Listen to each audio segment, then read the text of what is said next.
بسم اللہ الرحمن الرحیم سورۃ الکوثر انا اعطیناک الکوثر فصل لربک وانحر ان شانئک هو الابتر۔ یہ سورہ کوثر ہے۔ شان نزول اس کا ابن ابی حاتم نے سدی سے اور بہقی نے دلائل نبوت میں حضرت محمد بن علی بن حسین رضی اللہ عنہ سے نقل کیا ہے کہ جس شخص کی اولاد ذکور مر جائے اس کو عرب ابتر کہا کرتے تھے، یعنی مقطوع النسل، جس کی نسل ختم ہو جائے۔ جس وقت نبی کریم صلی اللہ علیہ وسلم کے صاحبزادے قاسم یا ابراہیم کا بچپن ہی میں انتقال ہو گیا تو کفار مکہ آپ کو ابتر کہہ کر طعنہ دینے لگے۔ ایسا کہنے والوں میں حضرت میں عاص بن وائل کا نام خاص طور پر ذکر۔ اس کے سامنے جب رسول اللہ صلی اللہ علیہ وسلم کا ذکر کیا جاتا تو کہتا تھا کہ ان کی بات چھوڑو، یہ کچھ فکر کرنے کی چیز نہیں ہے، کیونکہ وہ ابتر یعنی مقطوع نسل ہے۔ جب ان کا انتقال ہو جائے گا ان کا کوئی نام لینے والا بھی نہ ہوگا، نہیں رہے گا۔ اس پر سورہ کوثر نازل ہوئی۔ رواہ البغوی ابن کثیر مظہری نے۔ اور بعض روایت میں کہ کعب بن اشرف یہودی ایک مرتبہ مکہ مکرمہ آیا تو قریش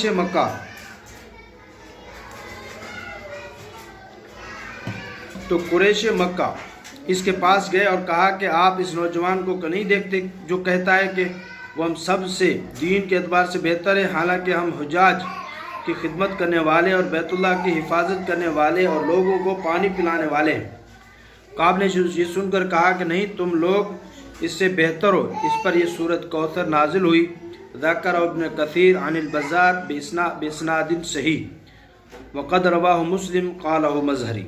خلاصہ یہ کہ کفار مکہ جب رسول اللہ صلی اللہ علیہ وسلم کے پسری اولاد نہ رہنے کے سبب ابتر ہونے کے طعنے دیتے تھے یا دوسری وجوہ سے آپ کی شان میں گستاخی کرتے تھے، ان کے جواب میں سورہ کوثر نازل ہوئی، جس میں ان کے طعنوں کا جواب بھی ہے کہ صرف اولاد نرینہ کے نہ رہنے سے آپ کو مقطوع نسل یا مقطوع ذکر نہیں کہنے والے حقائق سے بے خبر ہیں۔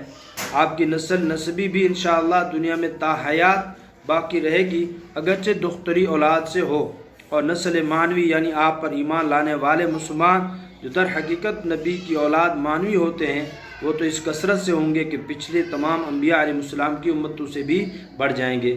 اور اس میں رسول اللہ صلی اللہ علیہ وسلم کا اللہ کے نزدیک مقبول اور مکرم و معظم ہونا بھی مذکور ہے، جس سے کعب بن اشرف کے قول کی تردید ہو جاتی ہے۔ یہ سب مضمون سورہ کی 3 آیت میں ہیں۔ جی انا اعطیناک الکوثر۔ امام بخاری نے حضرت ابن عباس رضی اللہ عنہما سے اس کی تفسیر میں روایت کیا کہ انہوں نے فرمایا کوثر وہ خیر کثیر ہے جو اللہ تعالیٰ نے آپ کو عطا فرمائی۔ ابن عباس رضی اللہ عنہما کے خاص شاگرد سعید بن جبیر رحمہ اللہ سے کسی نے کہا، بعض لوگ کہتے ہیں کہ کوثر جنت کی ایک نہر کا نام ہے، تو سعید بن جبیر رحمۃ اللہ علیہ نے جواب دیا کہ ابن عباس کا قول اس کے منافی نہیں، بلکہ وہ نہر جنت جس کا نام کوثر ہے، وہ نہر جنت جس کا نام کوثر ہے وہ بھی اس خیر کثیر میں داخل ہے۔ اسی لیے امام تفسیر مجاہد نے کوثر کی تفسیر میں فرمایا کہ وہ دنیا اور آخرت دونوں کی خیر کثیر ہے، اس میں جنت کی خاص نہر کوثر بھی داخل ہے۔ حوض کوثر کیا چیز ہے؟ امام بخاری، مسلم، ابو داؤد، نسائی نے حضرت انس رضی اللہ عنہ سے روایت کیا ہے کہ الفاظ یہ ہیں کہ بین رسول اللہ صلی اللہ علیہ وسلم بین اظہارنا فی المسجد اذا اغفاءة ثم رفع رأسه متبسما قلنا ما أضحك يا رسول الله؟ أضحكك يا رسول الله؟ قال لقد أنزلت علي آنفا سورة فقرأ بسم الله الرحمن الرحيم إنا أعطيناك الكوثر إلى آخره۔ یہ پوری صورت پڑھی۔ ثم قال أتدرون ما الكوثر؟ قلنا الله ورسوله أعلم۔ قال فإنه نهر وعدنيه ربي عز وجل علیہ خیر کثیر وهو حوض ترد علی امتی یوم القیامت آنیته عدد نجوم فی السماء فیحتلج العبد منهم فقول رب انه من امتی فیقول انک لا تدری ما احدث بعدک۔ ایک روز حضرت انس رضی اللہ عنہ فرماتے ہیں، ایک روز آپ صلی اللہ علیہ وسلم ہمارے مسجد میں ہمارے ساتھ درمیان میں تھے، اچانک آپ پر ایک قسم کی نیند یا بے ہوشی کی سی کیفیت طاری ہوئی، پھر ہنستے ہوئے آپ نے سر مبارک اٹھایا۔ ہم نے پوچھا یا رسول اللہ صلی اللہ علیہ وسلم آپ کے ہنسنے کا سبب کیا ہے؟ تو فرمایا کہ مجھ پر اسی وقت ایک سورت نازل ہوئی، پھر آپ نے بسم اللہ الرحمن الرحیم کے ساتھ سورہ کوثر پڑھی، پھر فرمایا تم جانتے ہو کہ یہ کوثر کیا چیز ہے؟ ہم نے عرض کیا اللہ اور اس کا رسول خوب جانتے ہیں۔ آپ نے فرمایا یہ ایک نہر ہے جنت کی جس کا میرے رب نے مجھ سے وعدہ فرمایا ہے، جس میں خیر کثیر ہے، بہت زیادہ خیر ہے اس میں، اور وہ حوض ہے جس پر میری امت قیامت کے روز پانی پینے کے لیے آئے گی، اس کے پانی پینے کے برتن آسمان کے ستاروں کی تعداد میں ہوں گے، اتنے زیادہ برتن ہوں گے، ظاہر امت بھی اتنی زیادہ ہوگی، کہتے ہیں 120 صف ہوگی ساری امتوں کی، کتنی؟ 120 صف، 80 صف حضور صلی اللہ علیہ وسلم کی امت کی ہوگی اور 40 صفیں باقی امتوں کی ہوں گی، 40 صفیں، یعنی گویا کہ 3 گنا زیادہ، اور اتنے زیادہ فرمایا اس میں برتن ہوں گے۔ اس وقت بعض لوگوں کو فرشتے حوض سے ہٹا دیں گے، تم نہیں آؤ ادھر، نہیں پیو پانی، تو میں کہوں گا کہ میرے پروردگار یہ تو میری امت میں ہیں۔ اللہ تعالیٰ فرمایا گیا کہ آپ نہیں جانتے کہ اس نے آپ کے بعد کیا نیا دین اختیار کیا تھا۔ ہاں یہ جو بدعتیں کرتے ہیں نا اور یہ بیماری بدعتوں والی زیادہ تر عورتوں کو لگی ہوتی ہے، انہوں نے ہر قسم کی چیز میں بدعت ہی کرنی ہے۔ کوئی چیز لا کر دو کسی گھر میں، وہ کیا کرتے ہیں برتن میں گندم کے دانے ڈال دیتے ہیں اور کہتے ہیں جا کر ہماری نالی کے اندر گرا دو۔ بھئی گندم کے دانے کس لیے ڈالے اور وہ بھی نالی میں گرا دیے، تو ایک تو بدعت ہوئی، دوسرا یہ نقصان کیا ان ہے، یہ ان یا اس کو ان کہا جاتا ہے گندم، یہ گندم کو انہوں نے ایک ضائع کر دیا ہے، کھانے کی چیز کو ضائع کر دیا ہے، ایک الگ سے گناہ ہے۔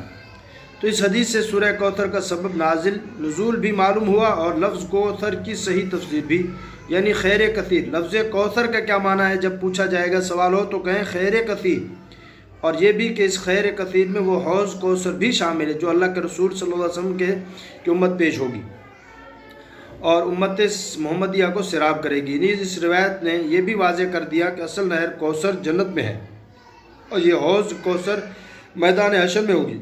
اس میں وہ پرنالوں کے ذریعے نہر کو پانی ڈالا جائے گا، نہر کوثر کا جو پانی اس میں پرنالوں کے ذریعے آئے گا۔ اس میں ان روایت کی بھی تطبیق ہو گئی جن سے معلوم ہوتا ہے کہ حوض کوثر پر امت کا درود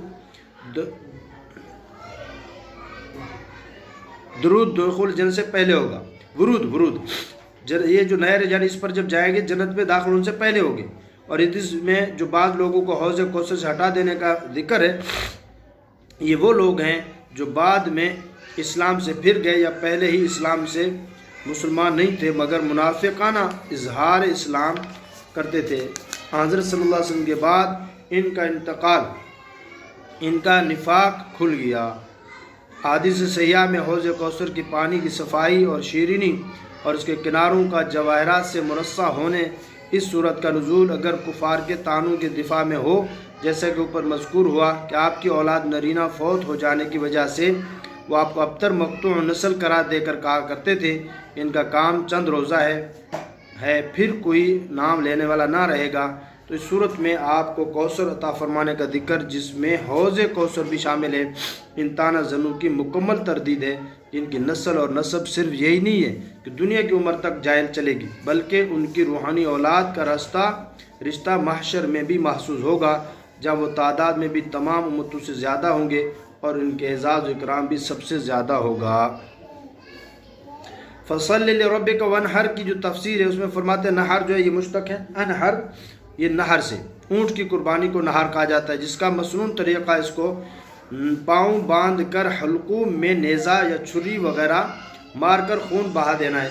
نہر جو ہے وہ ذبح کرنے کو نہیں کہتے، یوں ذبح کرنا نہیں، یہ حلقہ ہے، حلق، اس جگہ پر یوں خنجر مارتے نیچے سے، جب چھری مارتے تو وہ تیز دھاری سیدھی چھری ہوتی ہے، تو جب مارتے ہیں تو وہ خون بہنا شروع ہو جاتا ہے جس وجہ سے کمزور ہو کے وہ اونٹ گر پڑتا ہے۔ تو قربانی کی اونٹ ہوتی تھی، اس لیے قربانی کرنے کے لیے یہ لفظ ونحر استعمال ہوا۔ بعض اوقات لفظ نحر مطلقاً قربانی کے معنی میں بھی استعمال ہوتا ہے۔ سورہ پہلی کی جو آیت ہے زعم باطل کے خلاف رسول اللہ کو کوثر یعنی دنیا و آخرت کی خیر دی گئی۔ اچھا جی، بے شک ہم نے آپ کو دی کوثر یعنی خیر کثیر دی، جی بے شک ہم نے تجھ کو کوثر دی، اور فصلی لربک وانحر، اور آپ نماز پڑھیے اپنے رب کے آگے اور قربانی کریے۔ تو یہ قربانی کا جانور ذبح کرنا، اونٹ ذبح کرنا۔ ان شأنک، بے شک جو دشمن ہے تیرا وہی رہ گیا پیچھے کٹا ہوا، پیچھا کٹا ہوا یعنی دم کٹا ہوا، ابتر، برا۔ اللہ پاک نے جواب دے دیا کہ آپ نہیں ہیں بلکہ آپ کی نسل تو قیامت تک اور اس کے بعد بھی چلے گی، اور ابتر لوگ جو وہ کون ہیں؟ وہ ہیں آپ کے دشمن۔ بے شک انا، بے شک شأنک آپ کا دشمن وہی رہ گیا پیچھا کٹا ہوا یعنی دم کٹا ہوا، یعنی اس کی نسل مقطوع نسل وہ ہے، آپ نہیں ہیں۔ تو یہ سورت کی تفسیر اور اس کا خلاصہ اور اس کا ترجمہ۔